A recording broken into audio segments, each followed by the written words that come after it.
Vamos lá para o segundo programa do Podpet Amazônia, com a honra agora de receber o doutor em conservação, biólogo e geneticista Igor Seligman. Paulo, a honra é minha. Grande prazer estar aqui contigo, segundo programa. Nossa, a gente tem uma história junto desde a época da implantação do mangá, uma história profissional. Sim. Eu lembro desde a enrascada que eu e o Beto te metemos, que foi a gente fazer a implantação lá. 47 do segundo tempo. Dias antes da inauguração do Mangal das Garças, chegaram as autoridades, né? E aí perguntaram, vai ter peixe nesse lago? O lago não estava preparado para peixe. Não tinha suporte à vida ali, né?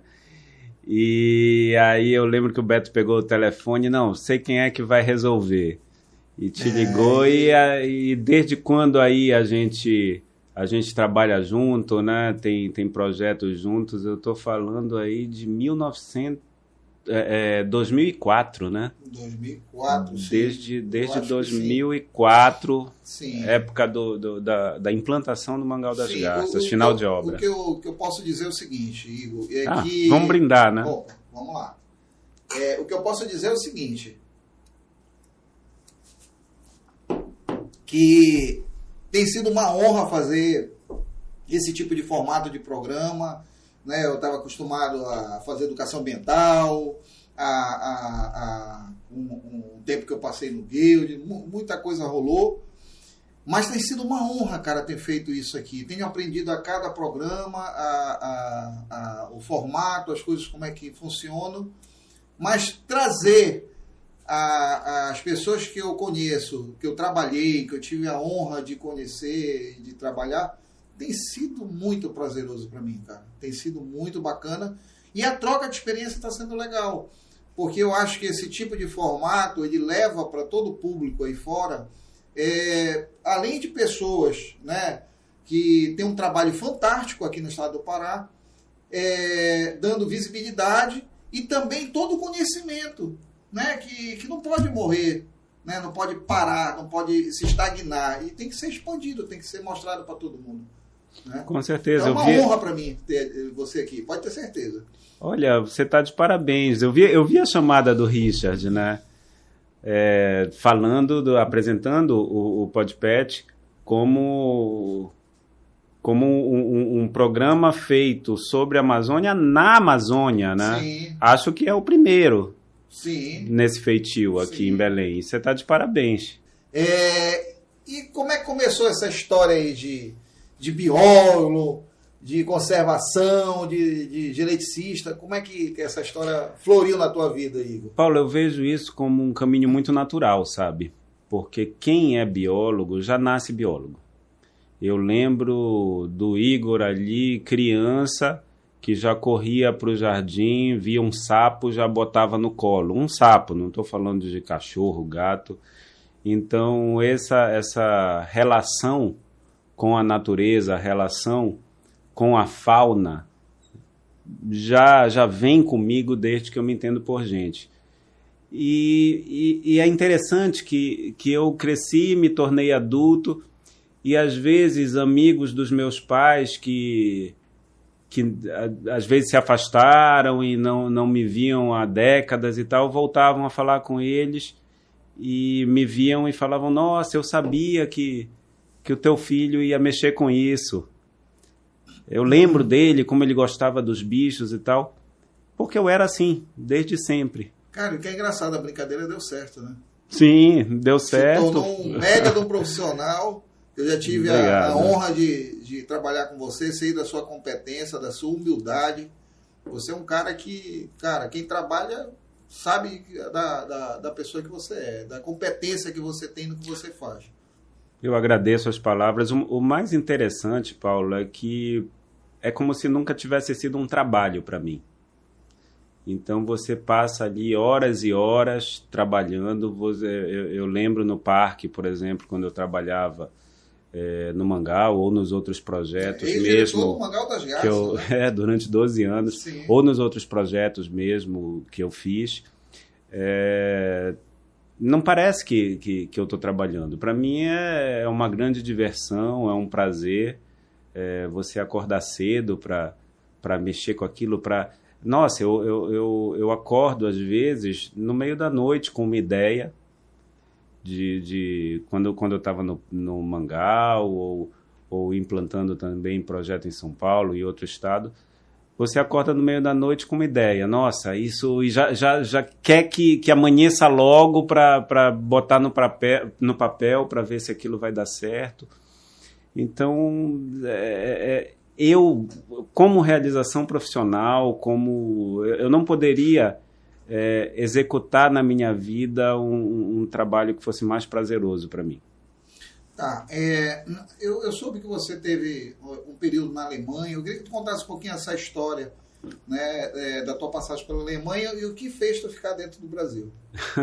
Nem sempre, Paulo, nem sempre eu trabalhei com animais, só com animais, né? Então, em um determinado momento, durante a minha iniciação científica, na minha graduação em biologia, eu acabei, dentro da genética, eu acabei caminhando para outro rumo, né? Então, em um determinado momento, eu comecei a trabalhar com genética do câncer e tal. E aí teve esse projeto onde eu fiquei 4 meses lá em Munique. Isso foi um período preparatório para um doutorado que viria na época, né? Estou falando de começo dos anos 2000 ainda. Sim. E aí eu voltaria para Belém, naquele momento, para concluir os finalmente, digamos assim, concluir a fase de preparação para eu poder ir em definitivo para um doutorado lá. Só que quando eu voltei para Belém, eu me deparei com o Mangal das Garças, aquele espaço em obra. Um convite. Uma oportunidade, digamos assim, uma oportunidade. Aí eu vou ver qual é. Eu acho que talvez tenha ali algum trabalho que eu possa ficar alguns meses enquanto eu não viajo, né? Aí eu cheguei no Mangal, fui recebido, quem faria a entrevista era o Roberto Lima, veterinário. Não sabia que era ele, já o conhecia há muitos anos, então a gente conversou e tal. Ele me apresentou o projeto, conversamos bastante e ele me chamou. Olha, Igor, a gente está precisando de um biólogo. Achei que eu fosse ficar talvez 1 ano, talvez 6 meses, mas o Mangal foi irresistível naquela hora. Então, a partir daquele momento, foram 12 anos de história com o Mangal das Garças. E aí resgatou aquela identidade de criança de mexer realmente com o que gosta. Sim, com certeza. Não me arrependo, faria 1000 vezes a mesma coisa. A gente sabe das dificuldades no Brasil de você trabalhar com conservação e biodiversidade. A gente sabe como o nosso trabalho não é valorizado.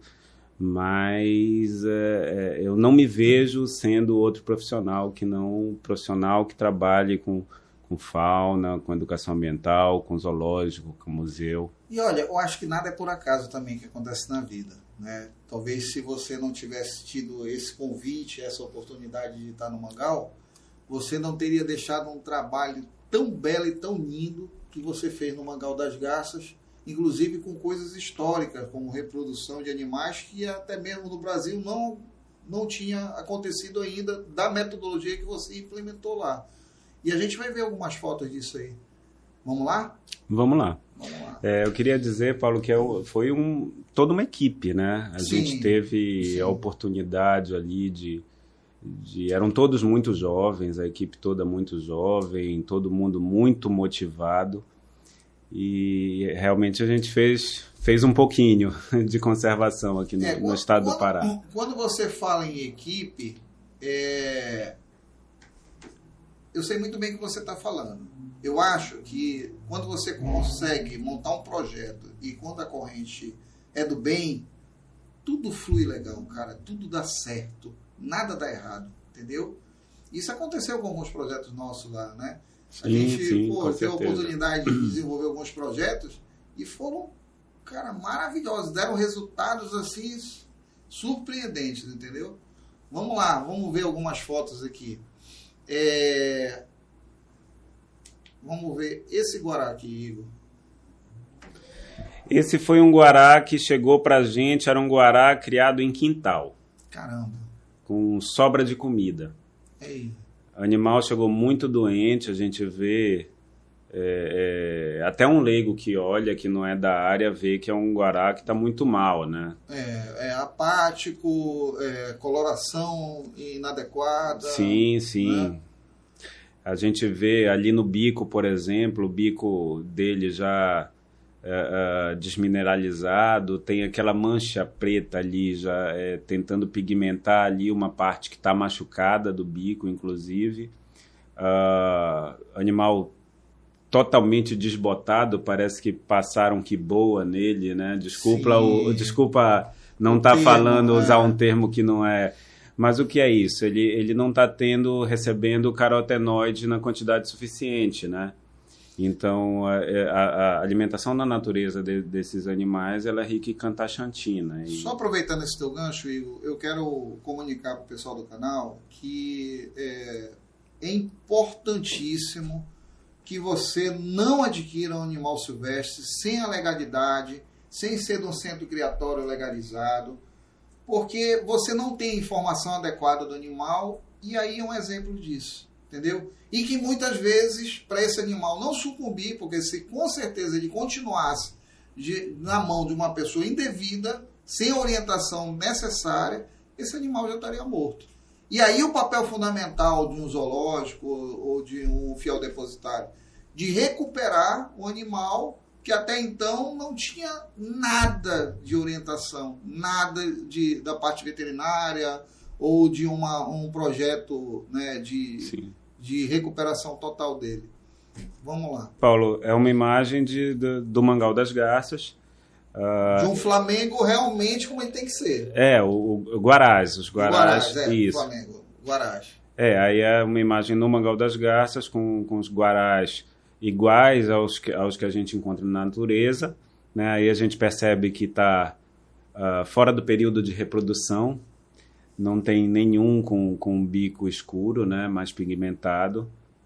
E essa imagem mais aberta aí do Mangal, ela é muito interessante, porque antigamente existia um conceito de que para um zoológico ser um bom zoológico, ele tinha que ter uma grande, eu vou usar uma palavra, coleção.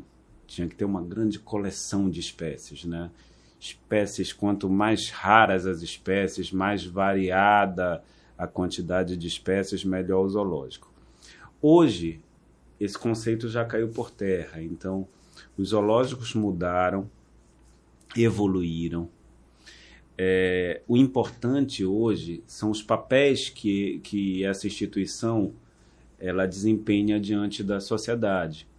Então, os zoológicos eles têm que trabalhar com educação ambiental, eles têm que trabalhar com conservação, né? E eles têm que realmente ter a parte do entretenimento.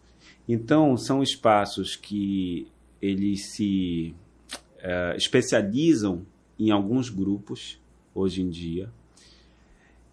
Eles fazem o melhor em relação à conservação, pesquisa, reprodução desses animais. Então, o conceito do Mangal, quando a gente entra no Mangal, ele não tem uma grande variedade. Qual é a principal atração do Mangal? A essência do Mangal. Exato. A principal atração são aquelas garças atraídas da natureza, que vão ali, cercam as pessoas, comem ali do lado das crianças. Então, esse é o conceito. Né?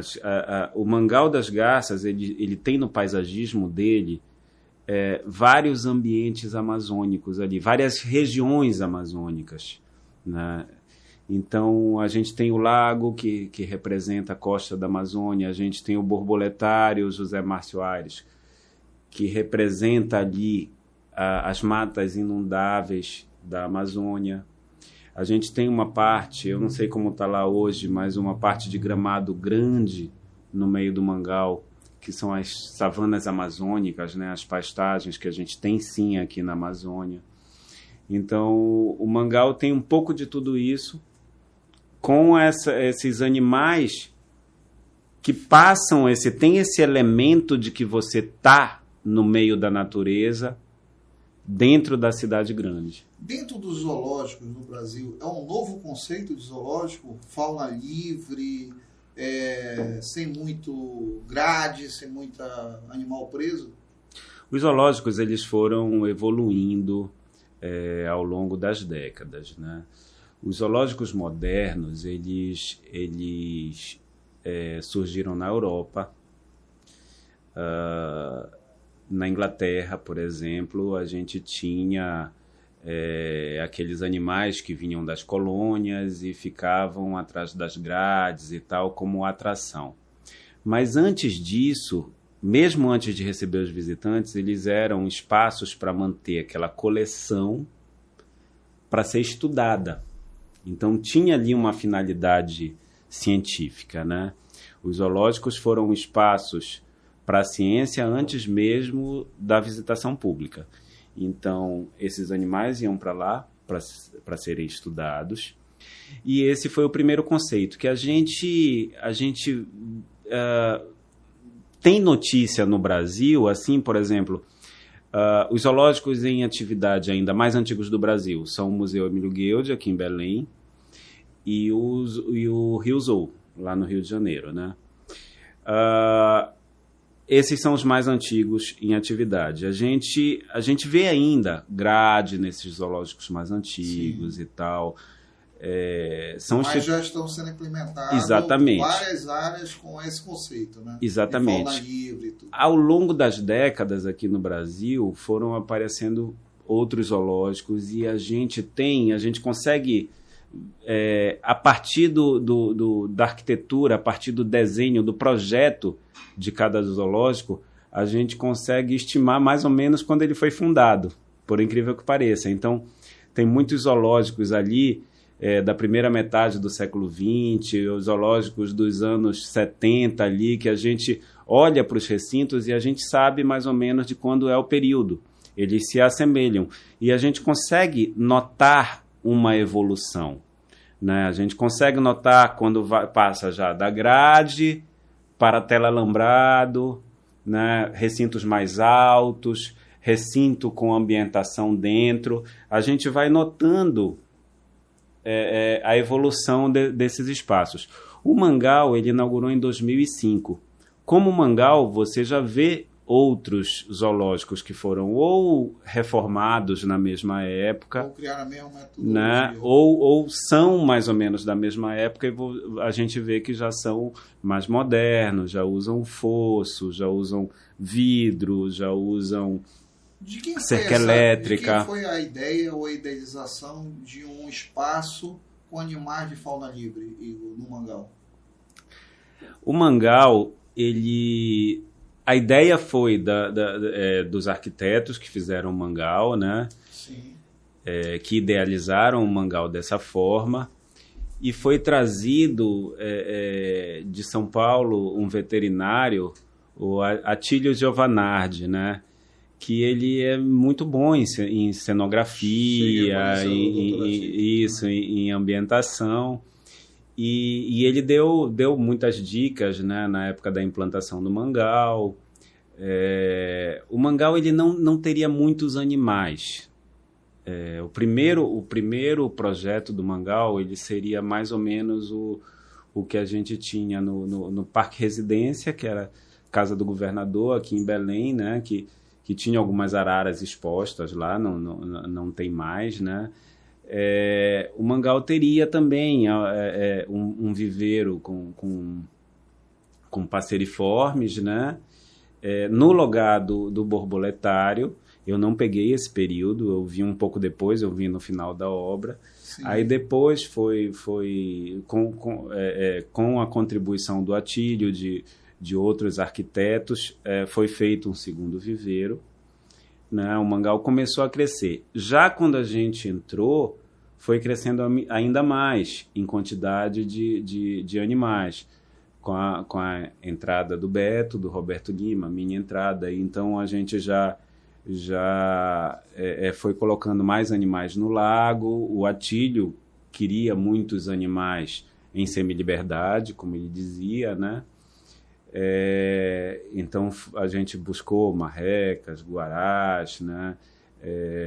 O IBAMA trabalhou com a gente nesse sentido, né? Entendendo os objetivos do Mangal, né? Quando a gente fez as solicitações, né? de salvatagem de animais, e aí a gente teve os primeiros animais que foram ali para o Lago do Mangal. Recebemos alguns animais de outras instituições também, recebemos animais do sul do Brasil, do Rio de Janeiro.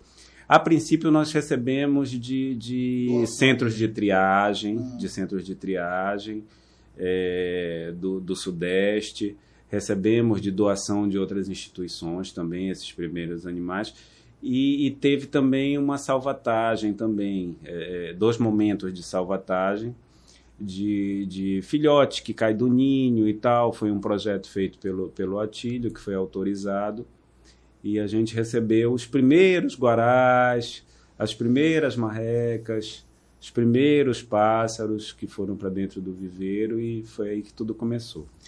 E essa cena aí dessa menina aí na cozinha do Mangal?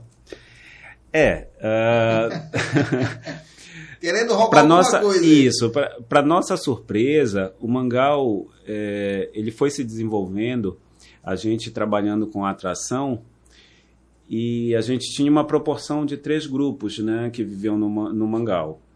Os grupos de animais que vinham de apreensão, de resgate, que iam para lá, animais típicos de zoológico, digamos assim, recebidos por zoológicos.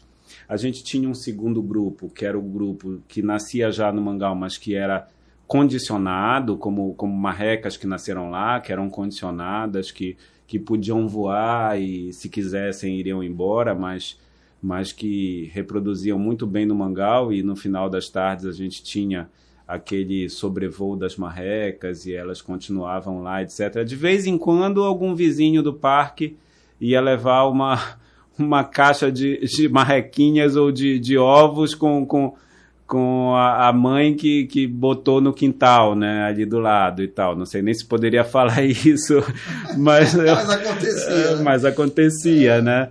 E acontecia e funcionava muito bem, né? Então, os animais condicionados, e o terceiro grupo, os animais da natureza simplesmente atraídos para o Mangal.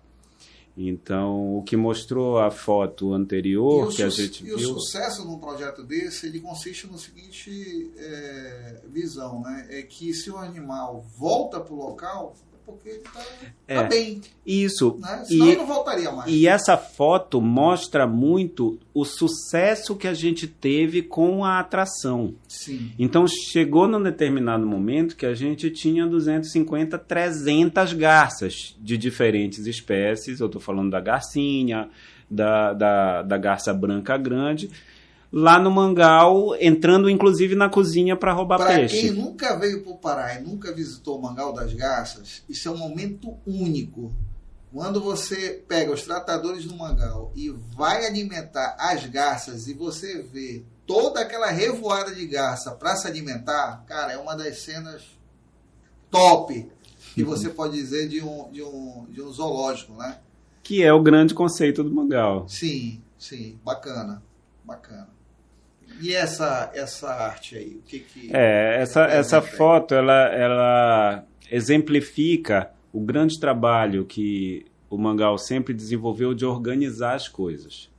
A gente tinha que representar, imagina o tamanho dessa responsabilidade, representar o nosso litoral amazônico num lago ali, misturando um monte de bicho. Então a gente tinha que misturar flamingo com guará, com marrecas, com tartarugas, peixes, então iguanas, então um monte de bicho que você tem ali um convívio que você tem que ajustar para não ter um grande problema sanitário, vários outros problemas de manejo. Então, ali no Mangal, a gente teve vários momentos, por exemplo. Aí a gente tem um guará que só ele consegue comer nessa basqueta, porque a gente desenhou a grade, o nosso soldador fez e só ele come lá dentro. Já as marrecas tinham seu canto ali, onde tinha ração específica delas, flutuante, que elas iam lá, comiam a ração delas. O que eu digo é o seguinte, Igor, você vê como umas coisas funcionam. Se vocês não criassem uma metodologia dessa, vocês talvez não tivessem a qualidade que os animais teriam na matéria de alimentação e saúde. Então, essa é a grande importância do zoológico, da metodologia, Sim. dos biólogos, dos veterinários, Sim. de implementar esse tipo de protocolo justamente para salvar esse tipo de animal que poderia até ser criado situações se não fossem criadas essas metodologias. É tão verdade que você está falando. Imagina um espaço, um lago, onde você tem dezenas, centenas de garças. A garça... Muito mais rápida para comer. Não, e a garça come. Tudo que é pequeno e se mexe. É pequeno, se mexeu, ela está engolindo. O bicho tá... Então você imagina se ia sobreviver um filhote de marreca, um filhote de guará, não tem como.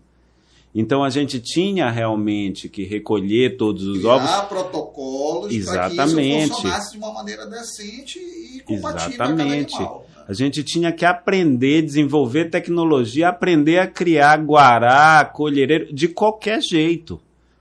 Olha aí esse exemplo já no lago, né? No lago a gente... Explosão de coloração. Isso, ali no alto a gente tem o macho, que acabou de fazer o ninho, né? O macho, ele bico mais preto. Ele pigmenta primeiro, a fêmea em um determinado momento ela vai ficar também com bico preto, mas o macho pigmenta primeiro, ele começa as atividades da época de reprodução primeiro. Ele faz o ninho dele, prepara o ninho e depois ele chama a fêmea para acasalar, no caso, né? Para formar família. E aí a gente tira os ovos, a gente tem no Mangal, na época a gente tinha um berçário, né? Tinha o biotério para alimentar filhotes, para ter a comida para os diferentes espécies de aves, né? Então a gente tinha biotério de tenébrio, de camundongo, e a gente tinha o berçário também para os animais que... Desculpa, você ia falar alguma coisa? Você reproduzia guará no Mangal? Sim. A gente reproduziu muito bicho no Mangal. Chegou no momento que o Mangal das garças, ele simplesmente tinha que exportar filhotes de diferentes espécies. Exportar, que eu chamo, mandar para outras instituições, mandar para outros zoológicos. Vocês começaram. Exatamente. Então, guará, a gente passou a ser referência em reprodução do guará. Nós fomos a primeira... Brasil? No mundo inteiro, eu diria, porque o guará pertence a uma família, que é a família Treschornithidae, que espécie nenhuma dessa família, pelo menos eu desconhecia na época, não sei como é que está agora, espécie nenhuma era reproduzida desse jeito, de você tirar os ovos e fazer tudo artificialmente, a partir da chocadeira. Nós fomos os primeiros com o guará. Essa receita de bolo que a gente montou, digamos assim, a gente passou para outras instituições. O guará, hoje em dia, no Brasil, ele é reproduzido por vários zoológicos. Não só o guará, tem gente que reproduz curicaca da mesma forma também. A gente também reproduziu e chegou a ter um bom plantel na época, né, de colhereiros também. A gente foi referência e outras espécies também, que a gente vai ver as imagens. Agora, eu tenho para dizer o seguinte, olha a importância a importância que um zoológico tem com um mantenedor de espécie. Se não fosse todo desenvolvido, todo esse trabalho, poderia ser mais uma espécie que teria sumido da natureza. Não concorda? O guará, ele era bem frequente no Brasil, né? Pegava a maior parte do litoral brasileiro, a população diminuiu muito. E essa espécie específica? Sim, sim. Que é endêmica daqui, da nossa região? Não. O guará ele tinha no nosso litoral, porque o guará vem desde os Estados Unidos ele vem até Santa Catarina, litoral ele originalmente falando. Mas o guará ele já estava desaparecendo de quase todo o litoral brasileiro, né? Então muitos estados já não tinham o guará presente, né? Ele já havia sido extinto no litoral de vários estados. E hoje a população ela de guará vem se recuperando. Acredito eu que porque a legislação mudou, o ambiente, os ambientes do guará, os manguezais vêm sendo protegidos. As pessoas já mudaram sua consciência em relação à caça educação também. Ambiental já mais... Exatamente. Então é uma espécie que vem em franca recuperação, não só o guará, como o colhereiro também. Mas quando a gente tem espaços como zoológicos, mesmo as espécies que não estão mais ameaçadas assim, quando a gente tem esses espaços sensibilizando as famílias, principalmente passando pelas crianças, né, que são esse vetor de sensibilização do resto da família, isso é um ganho muito grande para a conservação, de uma forma geral. E essa arte aí? É assim que a gente começa o trabalho com os filhotes de guará. Então, os guarás, quando saem dos ovos, parece que vai morrer a qualquer momento, de tão dependentes que eles são, né? Eles têm que ficar assim, perto da fonte de calor, né? A gente não tem a mãe junto ali.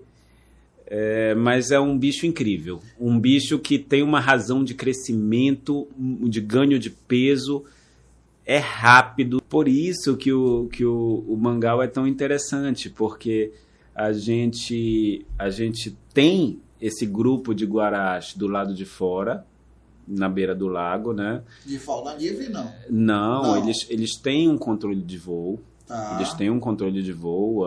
Todos alinhados com... eles... Mas nunca apareceu de fauna livre? Várias vezes. Atraía outros para ir para lá? Várias vezes a gente teve presença de filhotes de guará em liberdade, chegando no Mangal ali, como não só o guará, muitas outras espécies visitando também, pela presença daquela quantidade de aves ali no Mangal, né? Então esses animais em controle de voo, eu brinco assim, eu preferia ser um guará com um pequeno controle de voo em uma das asas, que só me permitia dar saltos com algum voo sustentado, porém desequilibrado por 4, 5 metros num lagão daquele, do que ficar dentro de um viveiro. Sim. Eu confesso. Com certeza. E pelo menos na minha época lá, a gente tirava muito mais ovos no lago, do lado de fora, do que dentro do viveiro. Por maior que seja aquele viveiro do Mangal, que tem 750 metros quadrados. Cara, que importância, né? Tanto na questão reprodutiva, como na questão educacional e na questão de estudos e metodologias de protocolo que foram implementados. Sim. Esse filhotão aí... aí é um exemplo. Mas quantas gramas, Igor? Mais ou menos, tem noção? Faz tempo já, mas eu acho que era 29 gramas. O bicho pequeno, nasce muito pequeno, leve. Esses os mais velhos. Eu tô com medo de usar esses dados aqui, porque já faz anos, né? Já faz anos que eu... E uma curiosidade, cresce muito rápido. A coloração deles, como é que funciona? Eles trocam de coloração? Eu estou vendo que eles não estão vermelhos aí, estão todos de coloração opaca aí, né? O guará filhote, ele nem seria interessante que ele fosse vermelho, né? Senão ia ser mais rapidamente predado. Alvo fácil para os predadores. Então, o guará cresce muito rápido, com essa cor de plumagem aí, ele é escuro, principalmente em cima, que é para ele se mesclar. Que é para ele se mesclar ali no ninho, na vegetação, na galhada. E aí ele chega ao tamanho de adulto assim, começa a voar assim, e aí quando ele já está voando, aí ele já faz as mudas, e no estado juvenil dele que começam a aparecer as primeiras penas vermelhas, né? Essas penas vermelhas, elas são alguma coisa alimentar? Como é que funciona essa questão? Ali é o carotenoide que está exposto ali nas penas, né? Esses guarás, eles recebem, na natureza, eles obtêm nos crustáceos, mas sob cuidados humanos o alimento era enriquecido com cantaxantina, né? Que é um carotenoide que deixa o guará vermelho. E já existe no mercado rações específicas na alimentação do guará? Hoje sim. Na época que o Mangal começou, quando eu comecei a trabalhar no Mangal, quase todos os zoológicos do Brasil que tinham guará, o guará era cor-de-rosa, era desbotado. Muitos suplementavam, mas suplementavam com tomate, com beterraba, davam camarão. Natureza camarão? E aí não, é um sarará de água salgada que são outros crustáceos que ele se alimenta que proporciona essa coloração. Exatamente. Então o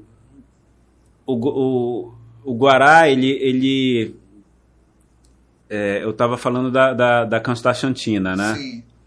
Então, ele expõe isso já quando ele está já voando. Então, na natureza, a gente vê aquele grupo grande de guarás e aí a gente vê um ou outro escuro voando no meio e muitos acham que é outra espécie. Não é. É um filhotão que já está voando junto. É um juvenil que já está voando junto. Então, primeiro ele está preto, depois ele fica todo malhado, que está fazendo a muda, e depois chega na coloração vermelha. Aí eles estão embarcando no voo. Essa foto foi tirada na primeira permuta que a gente fez. Porque aqui no litoral do Pará, mais especificamente na Ilha do Marajó, no passado, a gente sempre teve visita de flamingos, né? Flamingo caribenho, sempre chegou ao Marajó. Né? O último registro... Aproveitando o embarque do guará, vieram juntos. Pois aí nessa época, a gente tendo muito nascimento de guará, então a gente entrou na época em contato com instituições que reproduziam flamingo, né? Legal. E aí a gente mandou guará na época e recebeu flamingo excedente dessas instituições. O Mangal das Garças, ele não tem o flamingo caribenho, né? Ele tem o flamingo africano, tem o chileno também, que funcionam como dublês, digamos assim. Para representar exatamente, para representar o flamingo caribenho que tem aqui na Amazônia. Entendi. E que coloração, hein, cara? Os caras sim, receberam animais de top, né? Animais top, só pela coloração. Se fosse peixe, tinha mandado tudo opaco para cá. E aí? Aí são os biotérios. É a estrutura que está por trás, né? Quando todo zoológico ele tem a parte de exposição, mas tem os bastidores. Então, Mangal das Garças, por exemplo, e todos os zoológicos têm seu biotério, porque esses animais têm que ter alimentação adequada. Então, No caso de um parque de aves como Mangal das Garças, é criação de tenébrio, criação de drosófila, criação de camundongo. São proteínas. Exatamente. Por exemplo, a gente não teria como, na época, a gente recebia, às vezes, filhotinho de beija-flor que caiu do ninho e tal. Mangal conseguiu a reprodução em cativeiro de beija-flor. Né? A gente teve filhote que nasceu lá. Eu nem sonho em pensar como seria uma reprodução de beija-flor na minha cabeça. Evento raríssimo, inclusive.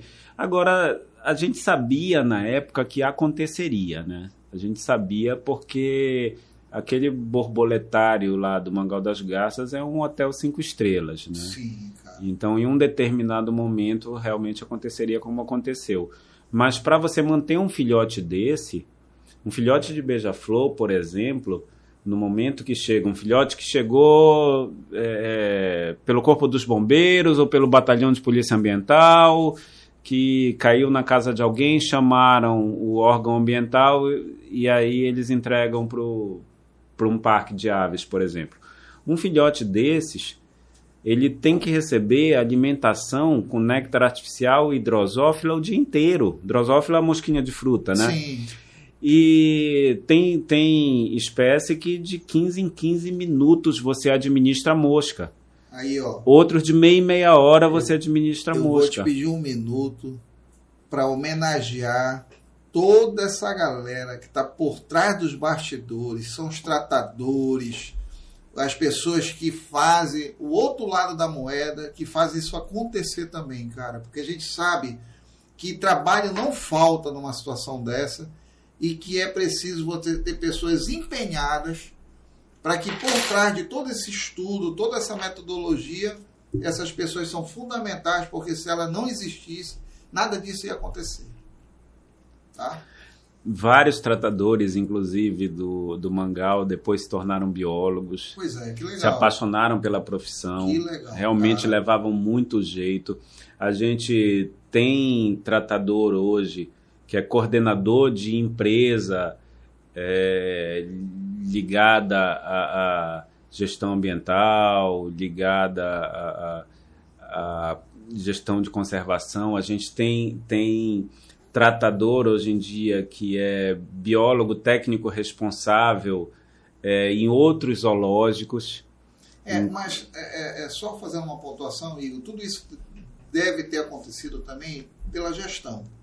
Entendeu? Quando você tem uma gestão que realmente valoriza a sua equipe, entendeu? Que ouve opinião, que discute, que consegue fazer um agradecimento, cara, isso faz o ego da pessoa subir e aí sim ela vai dizer, poxa, um dia eu vou ser doutor, um dia eu vou estar do outro lado, né? Que hoje eu estou nessa situação aqui, mas amanhã eu vou ser um profissional que eu tive um espelho, eu tive um exemplo, eu tive um empurrão.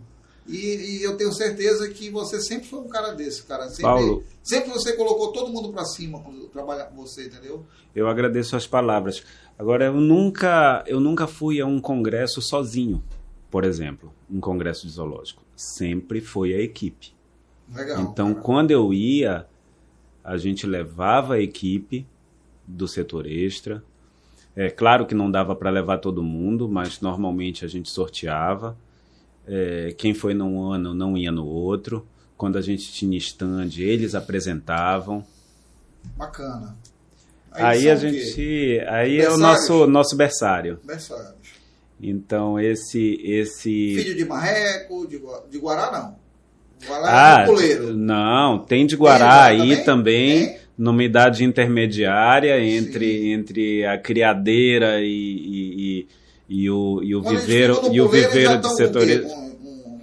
Com 15 dias. Com 15 dias, rápido. 18 dias, é muito rápido. Eles até precisam.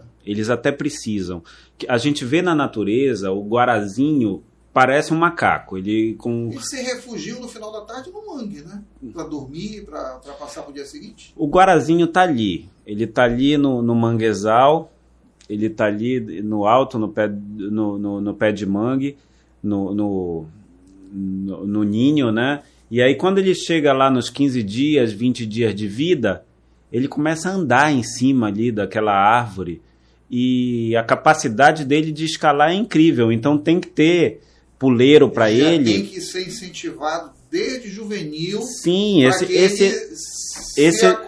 esse exercício faz parte do desenvolvimento. Fundamental no protocolo, né, cara? Todo técnico de zoológico tem que observar o ambiente natural. Claro. A partir daí, ele vai entender o que ele precisa para botar para essas espécies que ele tem na sua instituição o correto manejo, correto sistema de suporte à vida que ele tem que implantar. E essa foto aí, Igor? Vamos lá. Esse bichinho aí é um filhote de colhereiro nascendo, saindo do ovo. O Mangal, quando eu saí do parque do Mangal, a gente deixou o maior plantel sob cuidados humanos de colhereiro do Brasil. Então, é um animal extremamente difícil de se fazer a reprodução assim, por chocadeira, né? É um animal muito delicado. Realmente, alguns a gente acaba perdendo, né, durante o processo.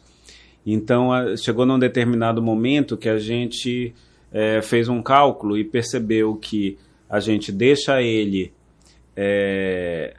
com a mãe choca, os pais chocam, né, e nasce ali nascem os colhereirozinhos, e aí a gente deixa com 5 dias, 1 semana e retira. Mesmo assim a gente consegue postura de reposição, né, pelo menos uma. No caso do guará, quando a gente tirava o ovo direto, a gente tinha 3 posturas de reposição fácil.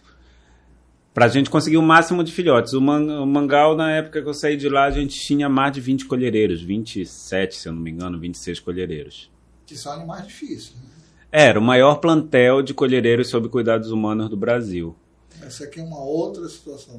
Isso ele já saiu do ovo, já foi para esse balançozinho aí que a gente mantinha, ele aquecido. E existem outros exemplos também de reprodução. A gente realmente reproduziu muito bicho. Aí a gente está vendo filhotes de marreca, né? Olha, eu não tenho certeza pelo padrão de cores, né? Já tem alguns anos, mas acho que normalmente se agrupam assim quando o ser humano chega perto, são a viuvinha, a marreca viuvinha, né? Se fosse a nossa marreca marajoara, elas já se espalham, querem subir na tela. Então, com a experiência, você vai... é mais afoito. Então, a gente teve ali no parque, chegou a ter 9 espécies de patos, cisnes e marrecas, né, que são os anseriformes, de uma forma geral, das quais 5 eram reproduzidas no parque. Endêmicas daqui da região? Ou espalhadas? Não, todas espécies brasileiras, né? 8 da região... Não, eu estou considerando aí um bicho exótico.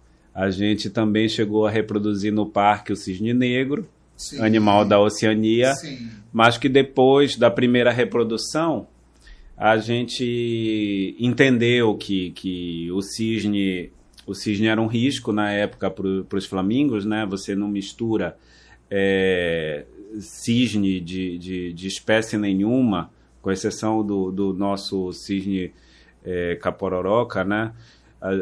Cisne brasileiro, a gente não mistura cisne com outras aves pernaltas, que é muito risco de quebrar perna, quebrar asa, que é um bicho complicado na época de reprodução. Então a gente, na época, tirou os cisnes negros do Mangal e levou para o hangar, centro de convenções, onde eles se deram muito bem e foram muitos eventos seguidos de reprodução. Que você conhece bem essa história, né, Paulo? Sim, muito bem. Na época, quando você chegou comigo para implementar o projeto, eu estava como prestador de serviço no hangar, né? E de cara logo, eu, apesar de não ser a minha área, pássaro, mas eu topei de cara. Primeiro porque era com um professor, que era você, e segundo porque seria uma forma de um novo desafio, né? E eu gostei muito do projeto. E deu certo, né, cara? Deu tão certo que na época também, quando eu saí de lá, ficou 16, se eu não me engano, 16 cisnes negros lá. Eu vi que tinha um monte. E a gente recebeu, na época, um casal e um filhote, né? Sim, sim. E conseguimos, de muita luta, muita experiência, muita dedicação, porque aquele outro lado da moeda também é dedicação, né? Para que as coisas aconteçam. Cara, realmente foi bacana. Foi uma experiência única para mim também. A foto que passou antes era um quero-quero, né? Sim. Que esse bichinho, um bicho tão comum, que tem todo gramado de cidade grande, isso gerou iniciação científica de estagiária, gerou TCC, gerou projeto, gerou artigo científico. Tem duas coisas que me marcaram no quero-quero. Primeiro, é que quando tiver com filhote, meu parceiro, não passe nem perto do ninho. Paulo, porque os caras atacam que não tem brincadeira. Paulo, é picada pra todo quanto é lado. Se eu te disser que era a nossa força aérea, sim, lá no Mangal das Garças, era a nossa proteção contra pombo no início. Chegava bicho voando, eles botavam para correr. É isso mesmo. Menos as garças. Sim. Então, eles tinham uma função muito, muito boa. Prestativa. Isso. Até que chegou num determinado momento que a gente começou a ter bastante aquela garça maguari.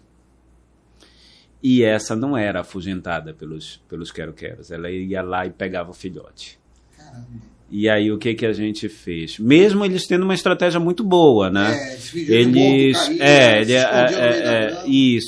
Os adultos, eles vocalizam e tal, defendem, vocalizam, e aí os filhotes se deitam e se escondem. Então, mesmo com essa estratégia, garça maguari não tem jeito. Ela é um bicho muito agressivo. Teve uma cena que eu tentei filmar lá no hangar, inclusive com a basqueta de alimentação dos cisnes, e eu cheguei a filmar um pouquinho, eu tenho um pouquinho disso guardado, mas acabou a bateria na hora que estava para concluir a filmagem.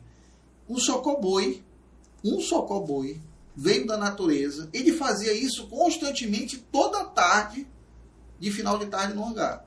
Ele ia na basqueta da ração do cisne, pegava o alimento e botava na água. Pra e aí pescar. A tilápia vinha para querer comer, ele ia lá, puf, pegava o peixe. Cara, eu não acreditava. E eles fazem muito isso. E agora da onde surge essa... Muito isso. Entendeu? Esse protocolo, meu. Sim. Bacana. É uma coisa que me encantou lá, cara. Que eu nunca sonhava em ter, tipo assim, visto isso assim ao vivo, né? As aves são um grupo extremamente inteligente e que aprende bastante, né? Como nós mamíferos aprendemos, as aves também aprendem muito. E aí, por isso, no caso do quero-quero, voltando ao quero-quero, a gente teve que desenvolver para eles também protocolo de reprodução. Foram muitas as espécies que a gente desenvolveu protocolo de reprodução porque a gente precisou tirar ou o filhote ou o ovo de lá do risco, para que a gente pudesse ter êxito na reprodução dessas espécies. Pô, legal. Vou te pedir um minutinho, Igor. Claro. Agora a gente vai falar um dos nossos patrocinadores, que é a Indus Pharma. A Indus Pharma, cara, é uma empresa que ela se localiza em Curitiba e ela fabrica hoje muitos produtos voltados à clorofilia, principalmente na parte de biologia, parte química. E a empresa Indus Pharma, ela faz uma coisa muito interessante. Se tu tens uma logomarca que tu queres de repente implementar dentro do produto que eles fabricam, eles fazem isso. Eles pegam a tua logomarca, né, e colocam no rótulo, e você vai representar a tua marca dentro da tua empresa. Entendeu? Então você tem produtos de qualidade, todos diferenciados, com um preço excelente, tá? E ainda com o teu rótulo da tua empresa. Você vai acabar divulgando aquilo que tu vende. A tua logomarca, entendeu? Isso eu acho que é uma das únicas empresas que estão localizadas dentro do Brasil que fazem isso. Então, você que é atacadista, lojista, não conhece, procure o Produtos Indusfarma. No nosso canal vai estar o link deles, telefone, ligue lá, procure o César, peça a quantidade que você quiser para qualquer lugar do Brasil, a Indusfarma entrega. Vamos dar uma olhada um pouco no vídeo institucional da empresa.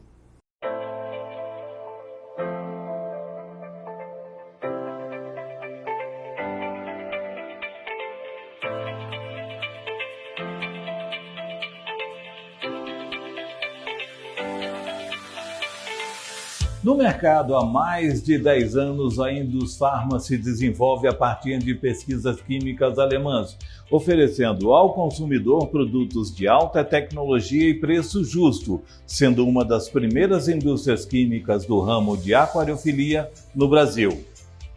Situada na cidade industrial de Curitiba, a Indusfarma atende clientes de todos os portes em todas as regiões do país e da América Latina, desde grandes varejistas até o consumidor final, passando por distribuidores e atacadistas, incluindo a terceirização da produção para a colocação da sua marca.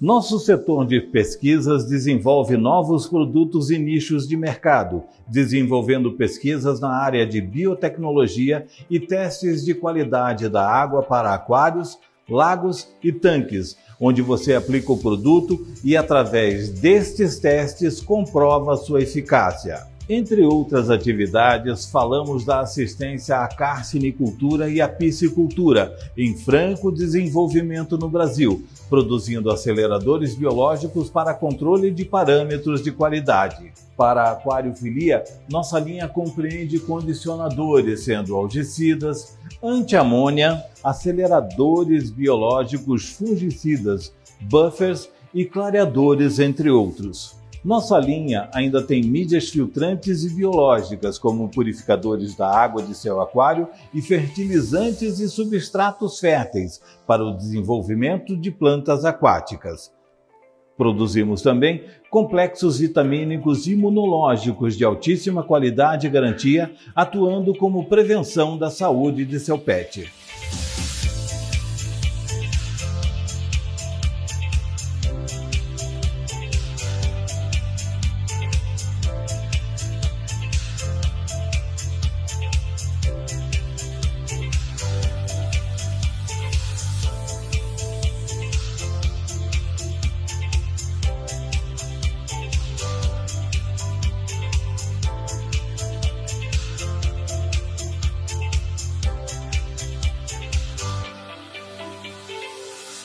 Indusfarma, indústria brasileira com tecnologia alemã.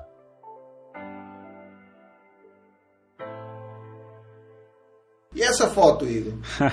Esses são os mutuns cavalos da Amazônia. A gente teve um recorde no Mangal. Em uma temporada de reprodução, nós tivemos 4 posturas de um mesmo casal e não tivemos perda. Todos os filhotes nós tivemos êxito. Então, a gente implementou o protocolo de reprodução sob cuidados humanos desses animais. Já conseguimos 8 filhotes já de cara. Então, já no primeiro ano a gente já teve um grande problema, que a gente não tinha onde botar lá no parque, e a gente teve que mandar para... mandamos para outras instituições de outros estados, instituições daqui do Pará mesmo. Bicho extremamente difícil de reproduzir? Não. Não. Se a gente parar para pensar, é um galinhão da natureza. Então, é um animal que que poderia ser, inclusive, aproveitado para produção animal, na minha concepção. Eu acho que no Brasil, eu não quero entrar num tema polêmico aqui, Sim. mas no Brasil, às vezes, a gente pode estar perdendo, eu acho que a gente perde oportunidade. Tem animais da nossa fauna que podem ser utilizados de outra forma. Tipo um fazão, vamos supor. Sim. É um animal que eu nunca comi dessa carne, mas é um Sim. animal que a gente sabe que no interior se comia no passado, etc., que é uma forma até de você diminuir pressão de caça sobre essas espécies.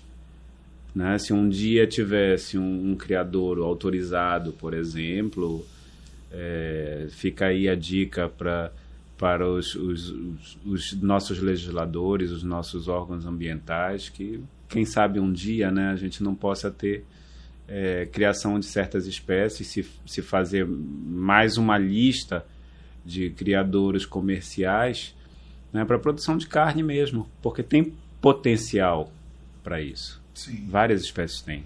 Vamos lá.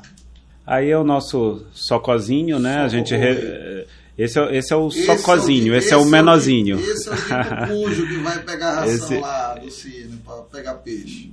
Esse é aquele menorzinho, né? Ele faz também e a gente reproduziu várias vezes lá no viveiro. Esse não precisou tirar para levar para o setor extra. E é um animal extra. que constantemente você vê na fauna livre, né, cara? Muito Sim, bem. sim. Frequenta absurdamente todos os locais de praça, onde tiver lago, alimentação, ele está lá. Tá lá no meio da cidade grande, no meio dos carros, pegando às a ração vezes. dos outros e pescando. Sim. Aí o Arapapá, um filhotinho, a gente teve muito sucesso com o Arapapá. Arapapá, eu não conhecia, desculpa, mas é um pássaro que eu não tinha conhecimento. O Arapapá, ele é da família das garças, né? Bico diferente, né? Não parece, Parece um pássaro, não bico, parece. Antigamente ele era separado, ele era colocado num grupo próprio, né? Mas eu falo em relação à classificação, né? Sim. Mas hoje já se entende que ele é do grupo das garças, da família das garças, só que tem esse bicão engraçado, tem um hábito diferente, é um animal que fica mais no escuro, tem hábito crepuscular para noturno, né? Por isso esse olhão, né? Mas é um animal muito bonito e muito interessante. Preto e branco, a coloração, se não me engano. Ele tem um tom de cinza, um brilho diferente. Ele abre também na cabeça como se fosse um leque, umas penas como se fosse um leque também. Não está aparecendo aí, mas é um bicho muito, muito interessante. E o Mangal teve bastante sucesso com ele também. A gente tinha 3 fêmeas, até eu não lembro se foi IBAMA, se foi Batalhão de Polícia Ambiental, que entregou um macho pra gente de perna quebrada. E alguns duvidaram, olharam assim, nossa, eu acho que esse daí não vai ajeitar, não vai resolver o nosso problema aqui, que a gente só tinha 3 fêmeas. Só que resolveu. De perninha quebrada foi o que salvou a ninhada. O que salvou, Vamos lá. Esse rapazinho aqui. Esse é o pavãozinho do Pará. O pavãozinho do Pará, ele foi reproduzido no Brasil. É uma espécie que é uma espécie querida por quem gosta de fotografia, pelos observadores de aves, assim, muita gente vem para o Brasil para ver esse bicho. É um bicho maravilhoso, né? E ele não era reproduzido no Brasil há muitas décadas. Caramba. Antes do Mangal das Garças, ele só havia sido reproduzido, só havia tido reprodução no Zoológico do Rio, né? E muitas décadas se passaram e assim, até que a gente conseguiu a reprodução no Mangal, dentro do borboletário, né? Houve vários eventos de reprodução. E a gente passou essa informação lá para o Rio Zoo, né? Eu tinha vários amigos na época lá, passamos a informação, olha, lembramos de vocês, porque esse bicho voltou a nascer no Brasil sob cuidados humanos e tal. E eu lembro que ainda estava vivo o primatologista que era um entusiasta dentro do Zoológico do Rio, né? Ele foi um primatologista que trabalhava com o mico-leão dourado e tal, e gostava muito de aves também. E ele foi um dos responsáveis pela reprodução lá no Zoológico do Rio do pavãozinho do Pará, ave que leva o nome do nosso estado, né? E aí eles falaram para ele estava bem velhinho, hoje já é falecido, né? Ele estava bem velhinho, e aí ele falou, nossa, ele ficou muito feliz, Paulo, muito feliz. Mas pouco tempo depois ele faleceu e eu não tive a oportunidade de conhecê-lo pessoalmente. Pô, cara, bacana. Quantos filhotes chegou a ter na época? Eu acho que a gente, de um plantel eu acho que a gente tinha 3 indivíduos, chegamos a 12 ou 14. Caramba, tava crescendo. Eu não sei como está hoje, mas sim, a gente já estava formando do Pavãozinho do Pará casais em setor extra, né? A gente já queria mandar casais a outras instituições parceiras para continuar o trabalho. E essa foto agora... Passar o casal e o protocolo, né? Sim, com certeza. Como a gente fez com os guarás, por exemplo. Agora, só um minuto. Claro. Eu acho super interessante essa permuta de informação, essa troca, porque eu trabalhei em algumas instituições e eu não via muito isso, entendeu? Tipo assim, eu tenho um trabalho, o trabalho é meu, eu não vou fazer essa troca. E isso não é uma coisa interessante. Eu vejo que um trabalho, quando você tem bons frutos, você não pensa só em si, você poderia muito bem ter guardado isso só para vocês e ser só um mérito de uma instituição. Não, vocês procuraram expandir isso, uma forma bem inteligente, né? Porque realmente todo esse trabalho que os zoológicos fazem e as pessoas que trabalham nos zoológicos também, quando são competentes, é justamente isso, cara. É para isso que os zoológicos no Brasil servem, entendeu? Para fazer reprodução, criar métodos e protocolos diferenciados para que aquela subespécie perpetue e que isso seja compartilhado, para que realmente você consiga não acontecer como aconteceu com algumas espécies que sumiram, justamente porque não existiu esse tipo de estudo, de metodologia, de oportunidade do zoológico ter essas espécies, porque a legislação não deixa, entendeu? Então isso é importante, isso é um ponto que tem que ser batido e é importante, entendeu? Paulo, a permuta de informação ela é tão importante. Eu cheguei logo no início, quando a gente começou a ter sucesso com algumas espécies, sucesso reprodutivo, eu cheguei a receber alguns conselhos, tipo, olha, Igor, não passa adiante todos esses segredos. Por quê?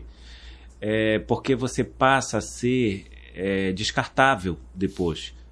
E aí as pessoas se preocupam com... Não, mas queriam me ajudar dizendo isso. Sim. Né? Tipo, olha, se você fica descartável e você não tem estabilidade, o espaço lá não era concurso público, não era funcionário público, né? Era uma OS.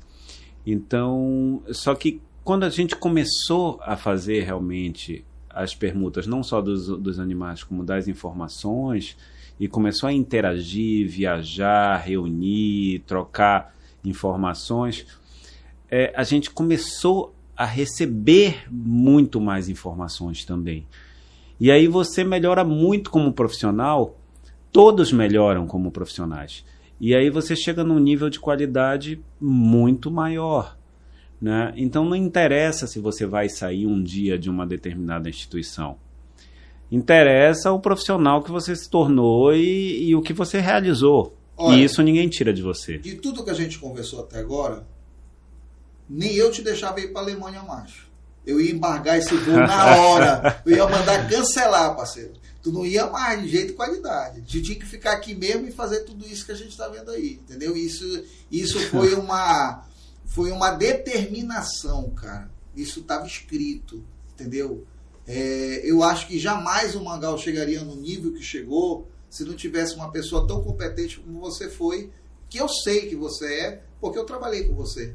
Então eu sei o nível de profissionalismo, de humildade e competência que o Igor Celino tem, cara. E é por isso que você está sentado aqui também. Eu agradeço as palavras, viu, Paulo? Agora, olha essa foto, por exemplo. Se você não tem uma equipe que faz isso, e é isso que eu queria te dizer, o que é essa foto?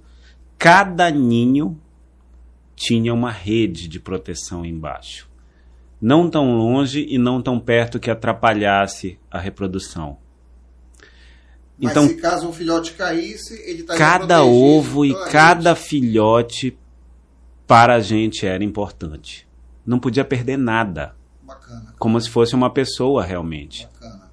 É isso que certas instituições que separa o joio do trigo. Exatamente.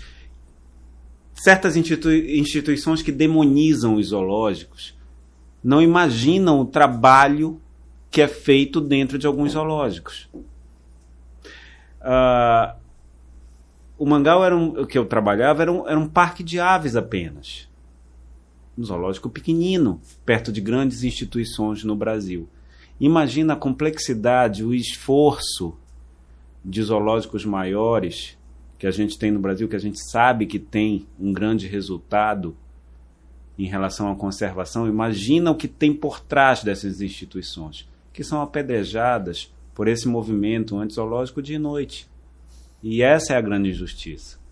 Sim, cara, porque aí você não está sendo só injusto com todo um mecanismo, né, que está sendo criado. E o que eu sempre digo, cara, todo profissional que ama o que faz, ele quer fazer para o bem-estar e para a melhoria de todo o ciclo que ele executa, entendeu? Ele não pensa só em questão comercial, de lucro, não, cara. É amor.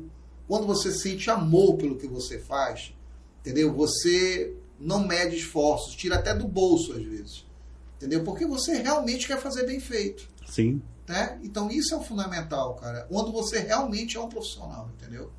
Então é isso que conta, né? Vamos lá. Aí a gente vê Belém tem um formato como se fosse um cotovelo, né? E a gente vê a localização do Mangal das Garças, o que esse espaço que foi concebido por essa equipe na época, né? A gente vê a importância desse espaço para Belém.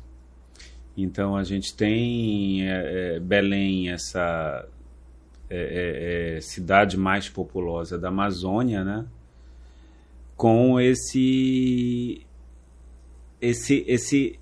ambiente naturalístico no centro da cidade, um aningal maravilhoso, com um pôr do sol único no Pará, entendeu? Para quem não viu, vá no Mangal ver, que, cara, tem que ser muito bem pensado. Isso, representando diferentes regiões amazônicas. Sim, e que serviu também de proteção, né? É uma área hoje protegida. Esse aningal nunca vai acabar enquanto o Mangal estiver vivo, né?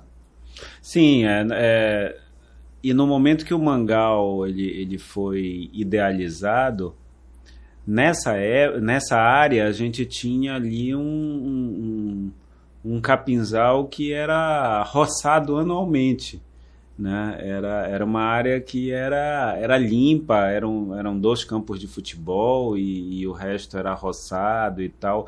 Então era uma área num local que super importante para a cidade, né? E esse projeto para Belém, ele não tem preço para essa área de Belém aí. Como um todo, né? Como um todo, logo que foi inaugurado, parece a maquete do que seria, né, o Mangal das Garças. Aí também, logo no início, A gente vê que nem tem a avenida ali atrás, né? Que é só pontuando aqui nessa foto, a Vitória Régia aqui nesse lago, é engraçado, ela não chegou a vingar, mas acabou vingando dentro do Boletário, né? Sim. E a gente imagina... uma experiência totalmente quebrando o protocolo que seria isso, fora, né? Que foi aquela observação da natureza que a gente conversou. Então, aí era uma área muito ensolarada para a Vitória Régia. Ela realmente ia desenvolver muito rápido, ela ia acabar ciclando e ia se perder. Né? Dentro do borboletário, ela fica num ambiente não tão ensolarado, ela não acelera tanto, mais controlado também. Tem até uma situação interessante, que o besouro que faz a polinização não consegue entrar no borboletário por conta da tela. Então a gente tinha o nosso tratador que ia lá de noite, quando a flor abria, né? Ele ia lá para fazer a polinização. Manualmente. Caramba. Né? Para que a gente tivesse ali as sementes, exatamente. Então, foi legal você falar da Vitória Régia, porque a Vitória Régia a gente mandou para várias instituições, a gente teve um número grande de mudas. A gente, inclusive, eu agradeço agora, não represento mais a instituição, não represento mais o Mangal das Garças, mas eu agradeço o Museu Paraense Emílio Guild, que doou para a gente a primeira muda de Vitória Régia. A partir dessa primeira muda... Sim, eu acredito que dentro do Pará seja o único órgão público que é mantenedor de mudas de Vitória Régia, é o Emílio Guild, né, cara? Há muitos anos já.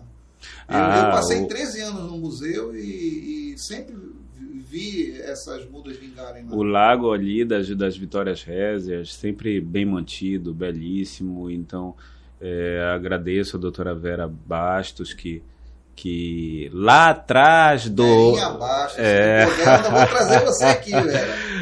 Doou, chefe? Doou a primeira muda que o Mangal teve, que a gente usou para fazer tudo isso. Dela saiu trabalho científico, saíram muitas mudas, mandamos para muitas instituições, inclusive instituições diferentes estados fora daqui da nossa região. Foi muda para Minas Gerais, para São Paulo. Cara, bacana. E que tem muita carência, né? A gente quase não vê nesses órgãos hoje mudas disponíveis, né? Borboletário. Cara, que lugar maravilhoso. Sim. Não podia ter um nome melhor, né? Reserva José Márcio Aires. Eu vou contar como foi escolhido esse nome. Eu lembro que eu estava no lançamento de um livro do Dr. Manuel Aires, pai do Dr. José Márcio Aires. E por muita coincidência, eu sentei próximo do idealizador do Mangal das Garças, do arquiteto Paulo Chaves. E quando terminou essa cerimônia, né, do livro do Manuel Aires, do Dr. Manuel Aires, o Paulo Chaves chegou comigo e perguntou: o que você acha desse nome para o borboletário? José Márcio Aires. Né? Ele já havia falecido, né? O Márcio Aires já tinha alguns anos na época, não tanto tempo, e o trabalho dele foi inestimável, né? Não, ele idealizou a Sociedade Sustentável, o projeto de Mamirauá, comunidade de conservação, com a participação da população e etc. Então, e que foi assim, que até hoje é um sucesso, né? E ele era um pesquisador que ele teve esse contato com os zoológicos, né? Um minutinho, só falando em Malmirauá, eu me lembro das blusas da Malmirauá que eu comprava quando eu estava no Guild e tinha o pirarucu e escrito Malmirauá. Sim. Então bacana. Então ele teve contato com zoológicos, né? Ele também era primatologista e, de uma certa forma, essa reserva protegia o acari branco, né? O macaco. E o borboletário, no Mangal das Garças, com aquele lago, que, se eu não me engano, tem 172 metros quadrados ali, ainda lembro do tamanho do lago do borboletário, ele representa as florestas inundáveis da Amazônia. Então não podia ser um nome mais adequado. Mais sugestivo do que exatamente. Bacana. Não conhecia essa história. Tá aí. Esse tá aí o cara. Dr. Márcio Aires, do lado do acari branco. Qualquer semelhança é mera coincidência. Linda foto. Muito, muito bonita a foto do Marigo também. Já não está mais entre nós, mas que sim, foi um dos idealizadores, junto com o Dr. Márcio Aires, lá de Malmirauá. Legal. Não, borboletário, para quem visita, cara, dentro do Mangal das Garças, é um dos locais mais incríveis que eu já visitei. Muito lindo. Só a sensação de você estar rodeado de borboletas voando. E na época, beija-flores também. Sim, né? sim. Bastante beija-flores. Porra, era louco. O borboletário chegou a ter, ao mesmo tempo, 79 beija-flores, de 9 espécies diferentes. Com o tempo, né? Com o passar dos anos, não havia, óbvio, reposição, né? A partir desse primeiro momento, esses animais foram ficando velhos, foram morrendo e tal. E aí, quando ficou uma quantidade menor, a gente conseguiu a reprodução. Porque é um animal muito territorialista, o beija-flor. Então, cada um queria defender seu bebedouro, queria defender ali o cantinho onde a gente mantinha frutas para atrair moscas de fruta, né, para eles se alimentarem. Então, quando a gente teve uma densidade menor dentro do borboletário, a gente teve sucesso reprodutivo.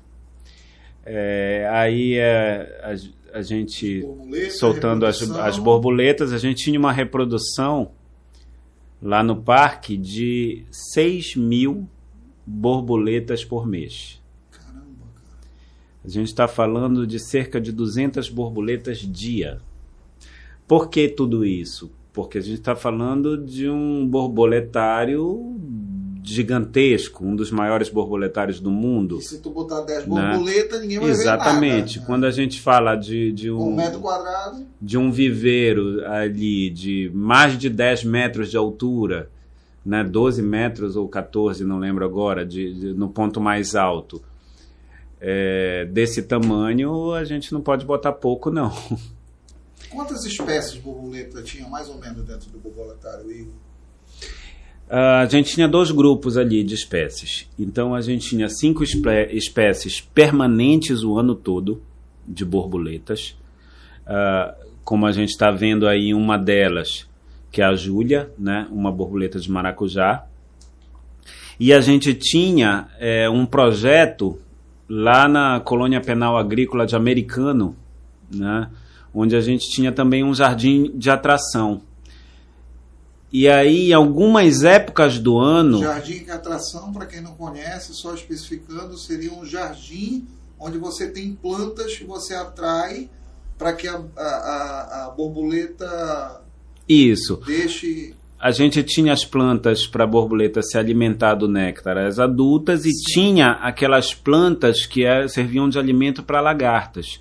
Então, em um determinado momento que a gente tinha uma borboleta... que é sazonal ali, ela botava ovo na planta alimento da lagarta dela. Então, aqueles 3, 4 meses, a gente teria também essa borboleta no mangal das garças, né? Ela botava aqueles ovos e a gente tinha no borboletário. Essa é a olho de coruja. Uma outra borboleta que a gente tinha permanente também no mangal das garças o ano todo. Reproduzindo todo o tempo. Sempre, sempre. É a maior borboleta do Brasil, inclusive.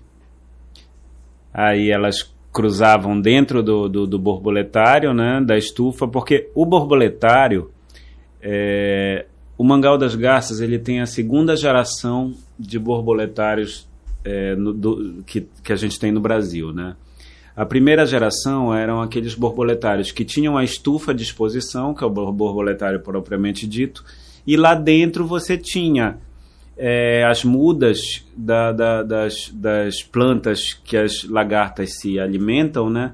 E você tinha o adulto que botava a semente ali dentro do próprio borboletário, as lagartas cresciam dentro do próprio borboletário e tal, e o ciclo se fechava ali.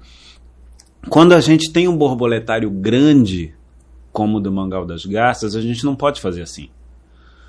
Porque você precisa de uma quantidade imensa de plantas-alimento para manter aquelas borboletas. Então, se elas forem viver das próprias plantas que você está botando, ou está mantendo, ou tem plantadas ali dentro do borboletário, não vai ter alimento suficiente. Não vai ter alimento suficiente. Exatamente, porque a gente precisava todo dia de sacas de plantas dentro do nosso criatório para alimentar tanta lagarta. A gente está falando aí de centenas e centenas, de milhares de lagartas para você ter 200 borboletas por dia, todos os dias sendo soltas dentro da estufa do borboletário. A vida de uma borboleta, quanto tempo? Depende de espécie para espécie. Então, quando você fala de uma borboleta para borboletário, você não pode ter... É um dos requisitos que você não pode ter. Uma borboleta que você solte e 3 dias depois ela morra. Entendeu? Então, lá no mangal, a gente tinha borboletas que viviam... As que menos viviam 25 dias. Muito tempo. Né? Bastante tempo, mas é de propósito. Você tem que ter borboletas que... Você entrar e... Isso. Enxergar. E as que mais viviam 9 meses, 10 meses, né? Que já são borboletas que já têm outros recursos, né? Que conseguem se alimentar de pólen e já tem outros recursos alimentares. Então a gente... por exemplo, a Júlia, que a gente está vendo aí, ela dura algumas semanas dentro do borboletário. A gente da visitação, que é super importante. Isso, a visitação tem esse cachepô pendurado aí que a gente está vendo, que é aí que as Júlias botavam os ovos.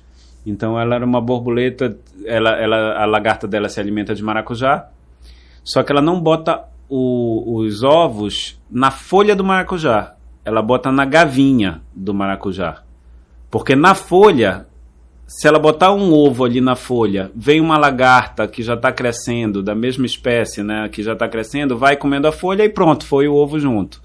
Então ela bota na gavinha para as outras lagartas nascerem. E preservar. Exatamente, para que não ocorra o canibalismo, né? Então a gente botava esses cachepôs com esses fiapos de sisal junto com a muda, que aí ela ia lá e botava, a borboleta ia lá e botava no sisal os ovos.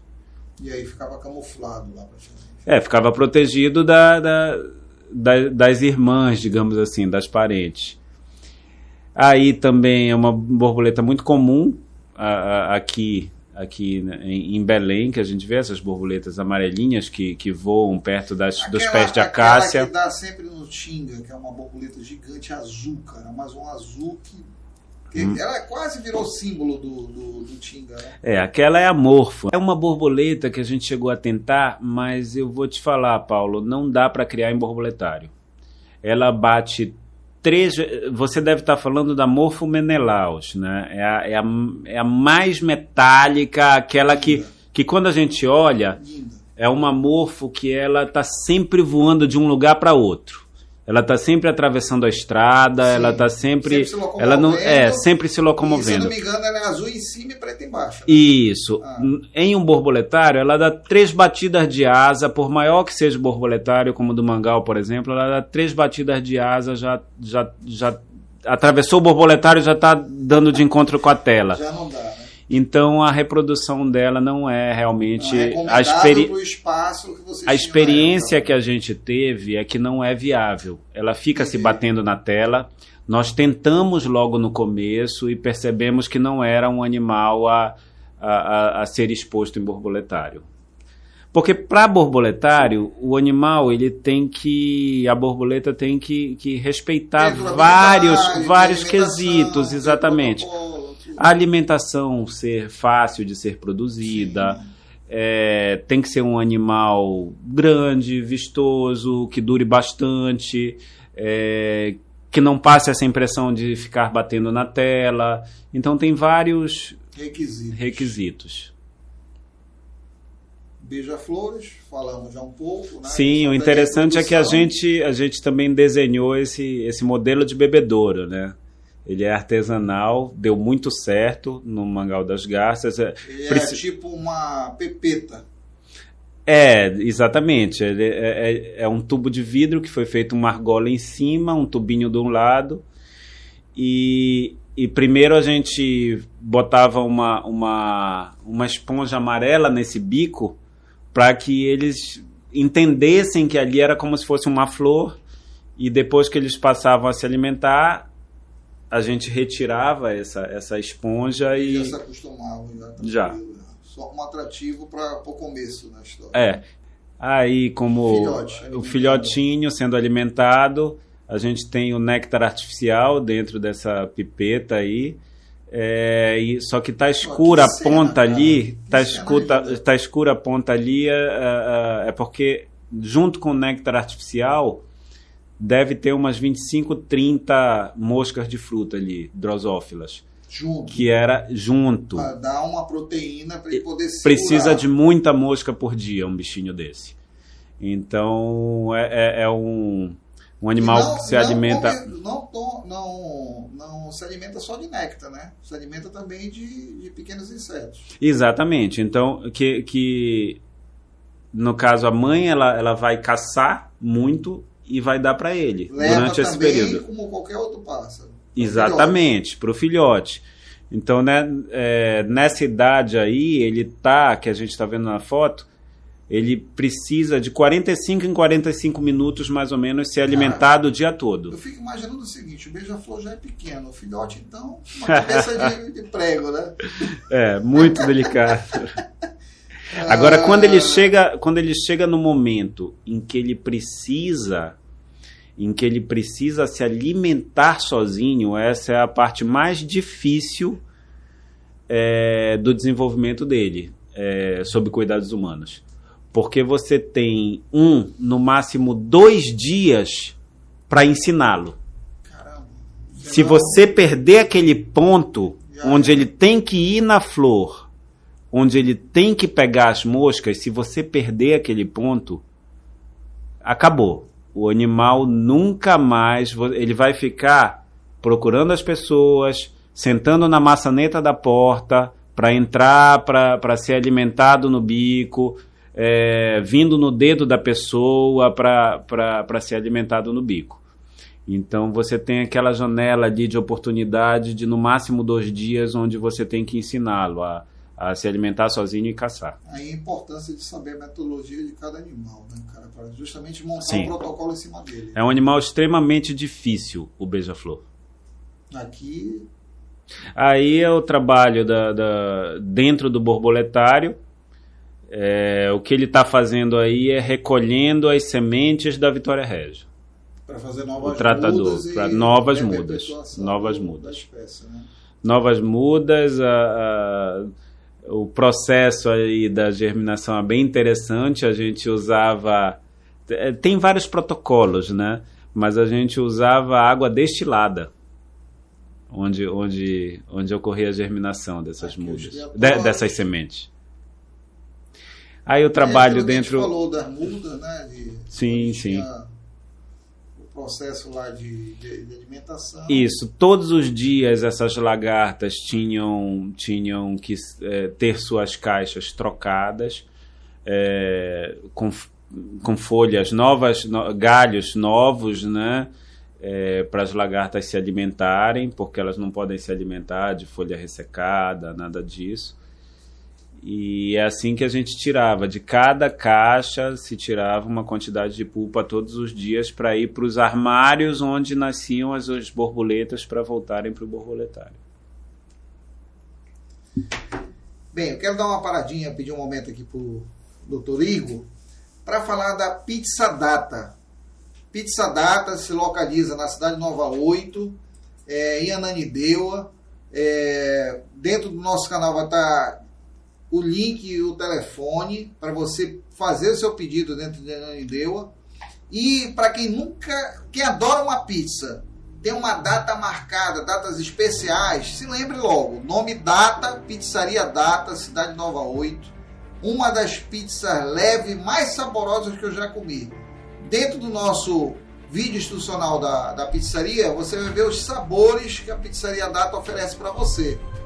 Pizzaria Data, para quem gosta de pizza. Igor, essa foto, Igor, qual o papel fundamental, cara, dentro do zoológico, dentro do Brasil? Um dos principais papéis que eu vejo dentro do Brasil seria a educação ambiental. Tanto se fala, tanto se pede, mas a gente não vê uma educação implementada dentro das escolas como matéria fundamental, dada por pessoas que realmente entendem do assunto, e que os zoológicos fazem esse papel dentro do Brasil, entendeu? De mostrar a nossa biodiversidade endêmicas de cada lugar, passar informações, passar os protocolos que muitas das vezes são feitos por tudo que a gente viu aí e que precisam ser expostos e abertos para que as pessoas entendam quanto é importante os zoológicos dentro do Brasil e do mundo. Sim. Em relação à educação ambiental, e é importante essa foto, é aquilo que a gente falou. Os zoológicos brasileiros recebem mais visitantes do que os estádios de futebol.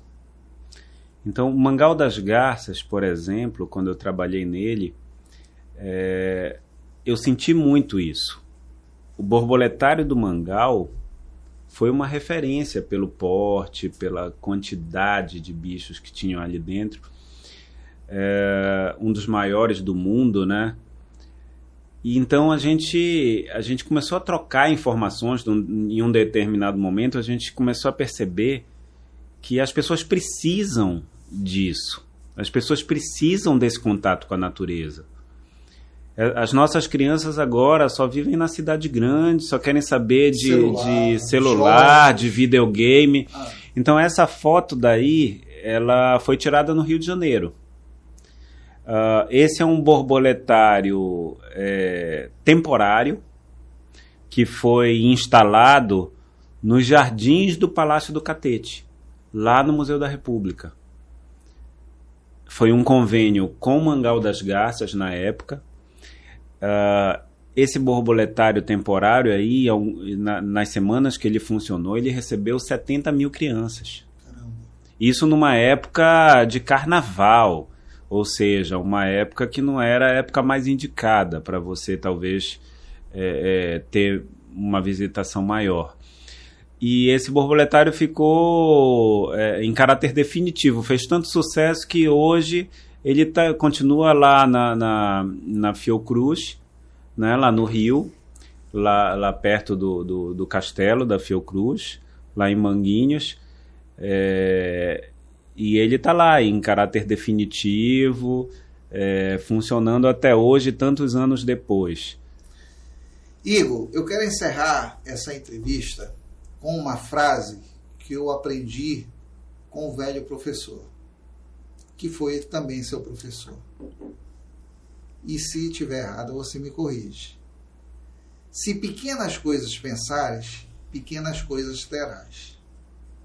Isso é uma frase que ficou marcada na minha cabeça, cara. Para quem conheceu o potencial desse pensador, arquiteto, nunca mais vai esquecer, entendeu? E para eu que tive a honra de conhecer e participar de um pouco de tudo isso, fica a minha pequena homenagem.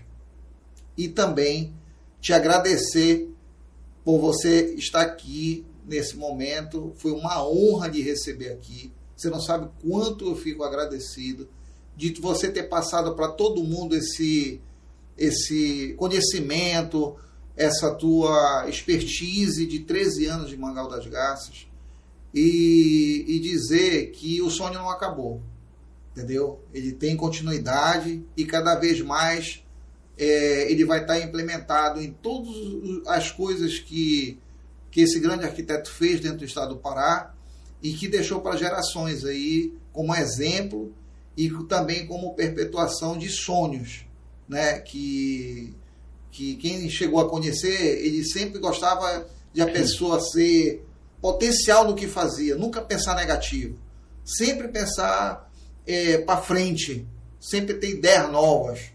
E eu tive a honra de conhecer e você pode ter a máxima certeza que isso ficou marcado e eu quero deixar registrado com a tua passagem aqui. Tá bom, irmão? Paulo, eu agradeço muito as tuas palavras. Hoje nós falamos de uma parte do Mangal das Garças, que foi um espaço que eu trabalhei. Hoje eu percebi que há tanto a ser dito, né, que a gente não conseguiu vencer talvez um espaço apenas. Né? Foi um prazer estar aqui. Essa tua homenagem me permite falar o nome Paulo Chaves, que é a quem você se referiu, que independente de posição política, eu acho que... Um grande pensador, um grande profissional. Exato. Para quem conheceu, uma pessoa incomum, fora da caixa. E mesmo aqueles que talvez, um ou outro talvez possa não gostar por questão política dele, da história dele, que sempre vai vê-lo como um grande arquiteto, como uma pessoa muito fora da curva. Sim. E que interferiu muito positivamente na história de Belém. Muito, cara. Muito foi um prazer. Prazer foi meu, Paulo. Muito obrigado. E a gente está à disposição. Quando quiser falar... Um abraço, irmão. Um abraço.